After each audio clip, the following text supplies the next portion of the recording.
sa rencontre. À leur vue, Jacob déclara: « C'est le camp de Dieu. » Et il appela ce lieu Mahanaïm, c'est-à-dire les deux camps. Jacob envoya des messagers devant lui vers son frère Ésaü au pays de Séhir, dans la campagne d'Édom. Il leur donna cet ordre: « Vous parlerez ainsi à mon seigneur, à Ésaü. Ainsi parle ton serviteur Jacob. J'ai séjourné chez Laban comme un immigré, et j'y suis resté jusqu'à présent. Je possède des bœufs et des ânes, du petit bétail, des serviteurs et des servantes. J'en ai fait informer mon Seigneur, afin de trouver grâce à tes yeux. » Les messagers revinrent vers Jacob et dirent: « Nous avons trouvé ton frère Ésaü. Lui aussi marche à ta rencontre, et avec lui 400 hommes. » Jacob eut très peur et l'angoisse le saisit. Il partagea en deux camps les gens qui étaient avec lui, le petit et le gros bétail ainsi que les chameaux. Il se disait: si Ésaü attaque un camp et le saccage, l'autre camp pourra en réchapper. Dieu de mon père Abraham, Dieu de mon père Isaac, ô Seigneur, toi qui m'as dit: retourne dans ton pays, dans ta parenté, je te ferai du bien. Je suis trop petit pour toutes les faveurs et toute la fidélité que tu as prodiguée à ton serviteur, car je n'avais que mon bâton quand j'ai traversé ce Jourdain, et maintenant je suis à la tête de deux camps. Délivre-moi donc de la main de mon frère, de la main d'Ésaü, car j'ai peur de lui. J'ai peur qu'il ne vienne me frapper et frappe la mer avec les fils.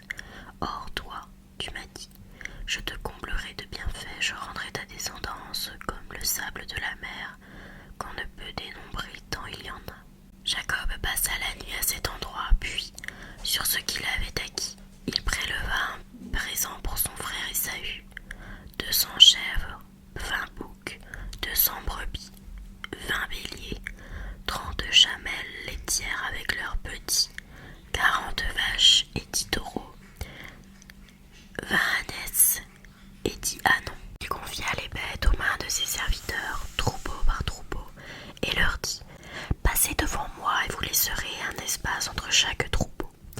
Puis il donna cet ordre au premier serviteur: quand mon frère Ésaü te rencontrera et te demandera: à qui appartiens-tu? Où vas-tu? À qui appartient ce troupeau qui est là devant toi? Tu répondras: à ton serviteur, à Jacob. C'est un présent qu'il envoie à mon seigneur, à Ésaü, et le voici lui-même derrière nous. Il donna le même ordre au deuxième, puis au troisième, bref, à tous ceux qui marchaient derrière les troupeaux. Il disait: c'est dans ces termes que vous parlerez à Ésaü quand vous le trouverez. Vous direz: voici que ton serviteur Jacob arrive derrière nous. En effet, disait Jacob, je l'apaiserai avec le présent qui m'aura précédé. Ensuite, je pourrai paraître devant sa face. Peut-être me fera-t-il bon accueil. Ainsi, le présent précéda Jacob et lui-même passa la nuit au camp. Cette nuit-là, Jacob se leva. Il prit ses 2 femmes, ses 2 servantes, ses 11 enfants et passa le quai du Yabok. Il leur fit passer le torrent et fit aussi passer ce qui lui appartenait. Jacob resta seul. Or, quelqu'un lutta avec lui jusqu'au lever du soleil. L'homme, voyant qu'il ne pouvait rien contre lui, le frappa au creux de la hanche, et la hanche de Jacob se démit pendant ce combat. L'homme dit: lâche-moi, car l'aurore s'est levée. Jacob répondit: je ne te lâcherai que si tu me bénis. L'homme demanda: quel est ton nom? Il répondit: Jacob. Il reprit: ton nom ne sera plus Jacob, mais Israël, c'est-à-dire Dieu lutte, parce que tu as lutté avec Dieu et avec des hommes, et tu l'as emporté. Jacob demanda: fais-moi connaître ton nom, je t'en prie. Mais il répondit: pourquoi me demandes-tu mon nom? Et là, il le bénit. Jacob appela ce lieu Pénuel, c'est-à-dire face de Dieu, car disait-il: j'ai vu Dieu face à face, et j'ai eu la vie sauve. Au lever du soleil, il passa le torrent à Pénuel. Il resta boiteux de la hanche. C'est pourquoi aujourd'hui encore les fils d'Israël ne mangent pas le muscle qui est au creux de la hanche, car c'est là que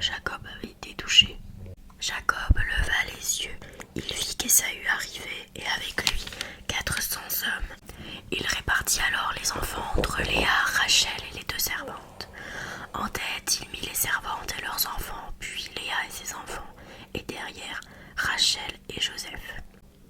Quant à lui, il passa devant eux et se prosterna 7 fois face contre terre avant d'aborder son frère. Ésaü courut à sa rencontre, l'étreignit, se jeta à son cou, l'embrassa et tous deux pleurèrent.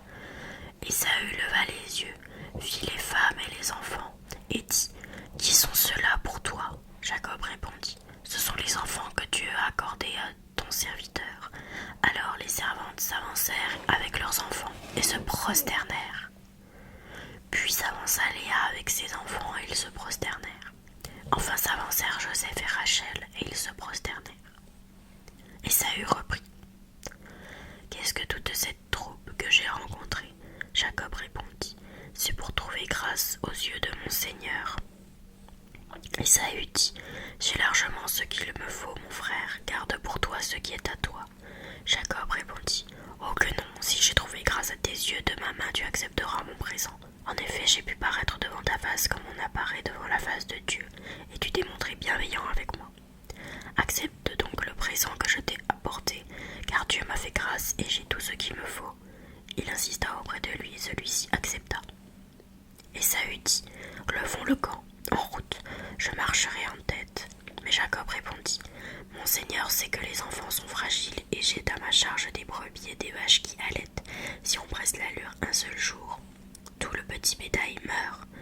Que mon Seigneur passe donc devant son serviteur, mais moi je cheminerai tranquillement au pas du convoi qui me précédera et au pas des enfants, jusqu'à ce que j'arrive chez mon Seigneur en Séhir. » Ésaü dit. « Je vais laisser auprès de toi quelques-uns des gens qui m'accompagnent. » Jacob répondit. « À quoi bon, pourvu que je trouve grâce aux yeux de mon Seigneur. » Ce jour même, Ésaü reprit son chemin vers Séhir. Jacob, lui, partit pour Sokos, où il bâtit une maison et fit des huttes pour son troupeau. Jacob, lui, partit pour Sokot, là où il bâtit une maison et fit des huttes pour son troupeau.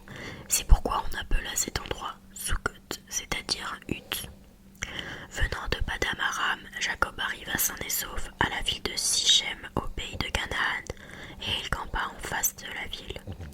Pour 100 pièces d'argent, il acheta au fils d'Hamor, père de Sichem, la parcelle de champ où il avait dressé sa tente. Là, il érigea un autel qu'il appela El, Dieu d'Israël. Dina, la fille que Léa avait enfantée à Jacob, sortit pour aller voir les filles du pays. Sichem, fils de Hamor le Hivite, chef du pays, la vit, l'enleva, coucha avec elle et la viola.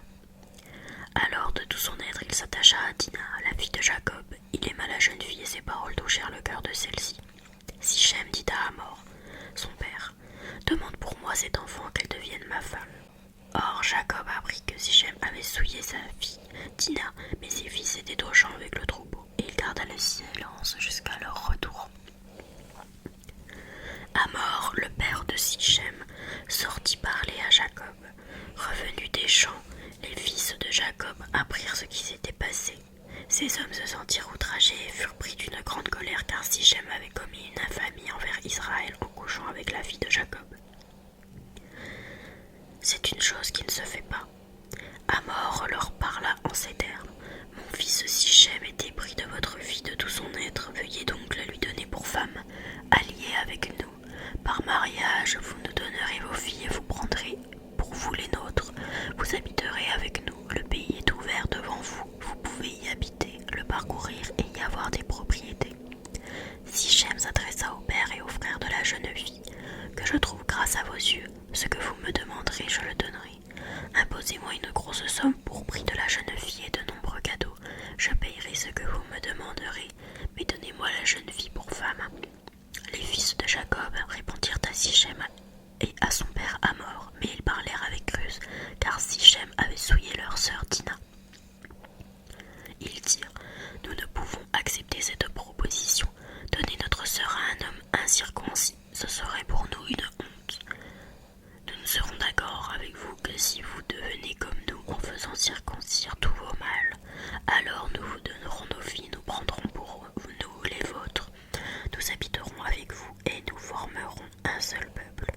Mais si vous refusez la circoncision, nous reprendrons notre vie et nous partirons.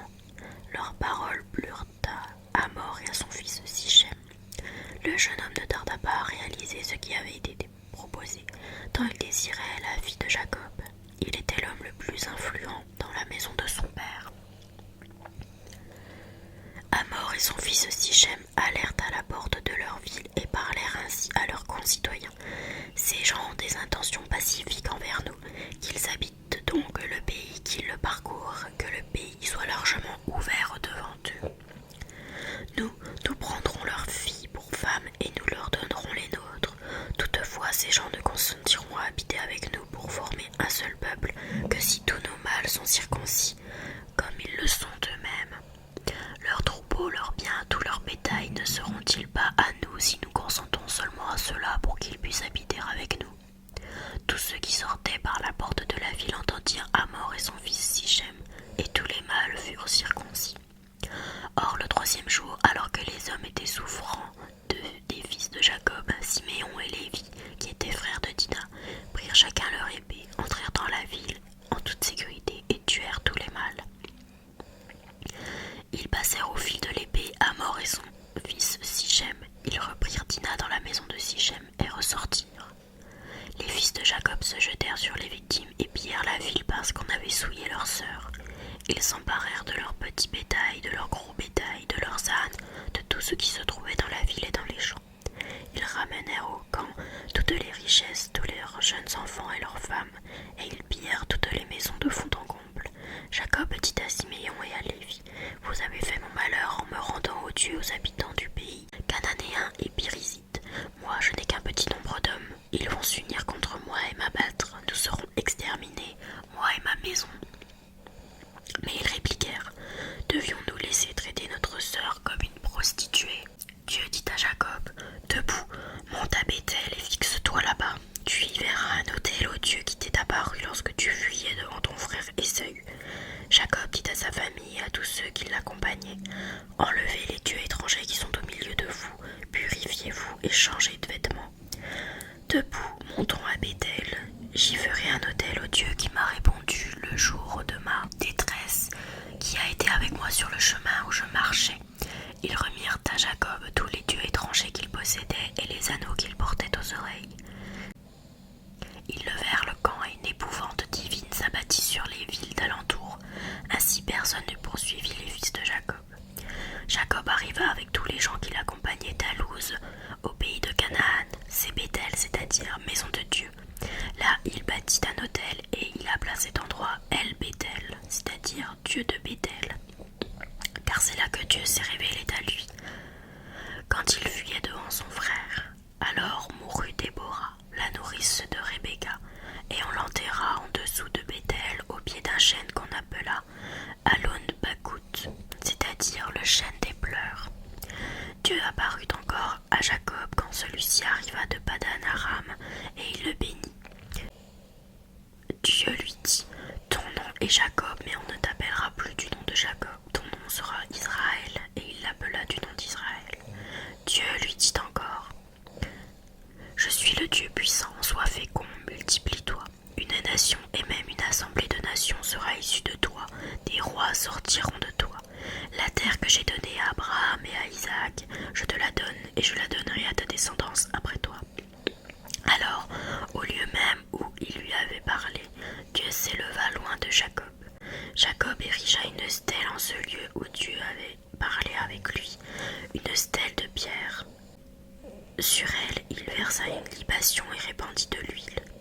Et Jacob appela Béthel, ce lieu où Dieu avait parlé avec lui. Ils levèrent le camp et quittèrent Béthel. Ils restaient à parcourir une certaine distance pour arriver à Ephrata, quand Rachel accoucha, et ses couches furent pénibles.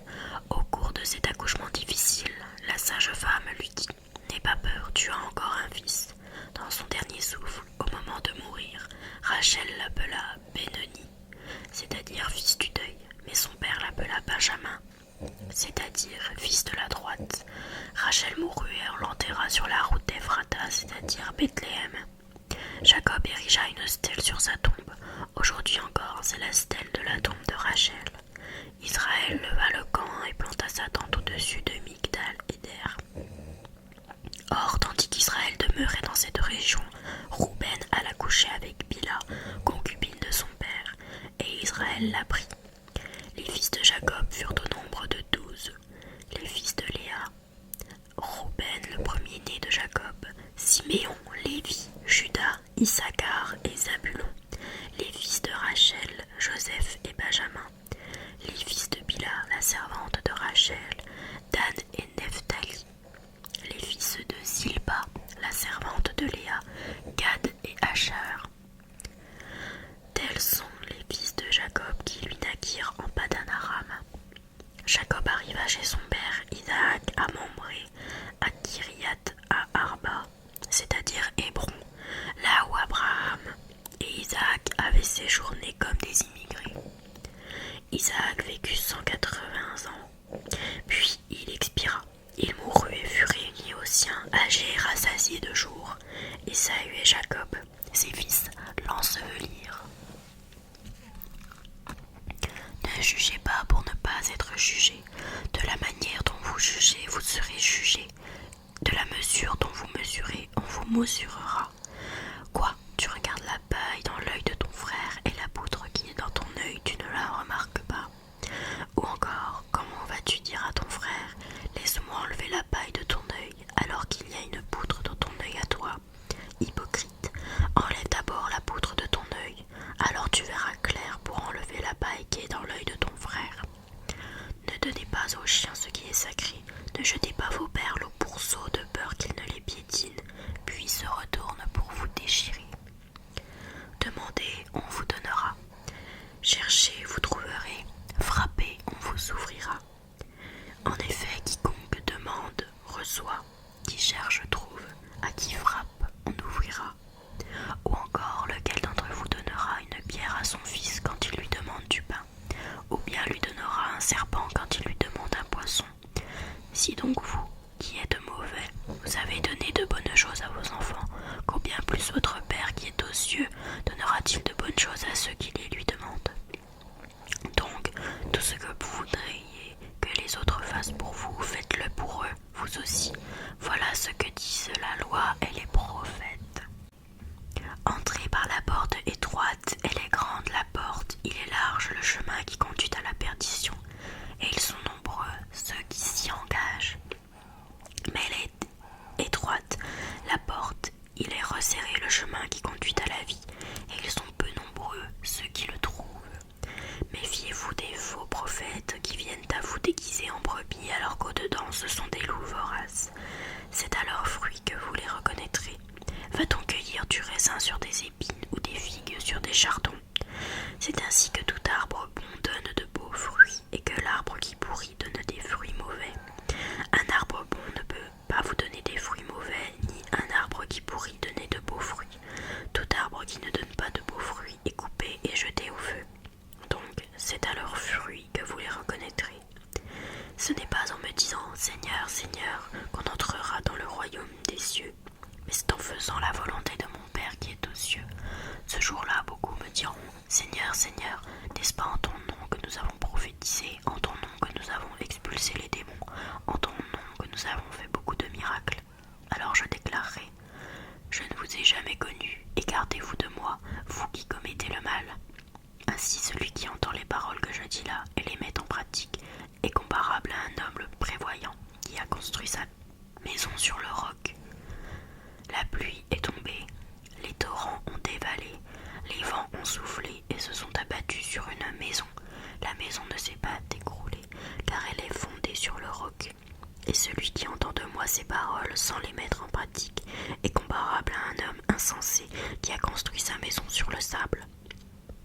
La pluie est tombée, les torrents ont dévalé, les vents ont soufflé, ils sont venus battre cette maison. La maison s'est écroulée et son écroulement a été complet. Lorsque Jésus eut terminé ce discours, les foules restèrent frappées de son enseignement, car il les enseignait en homme qui a autorité, non pas comme leurs scribes.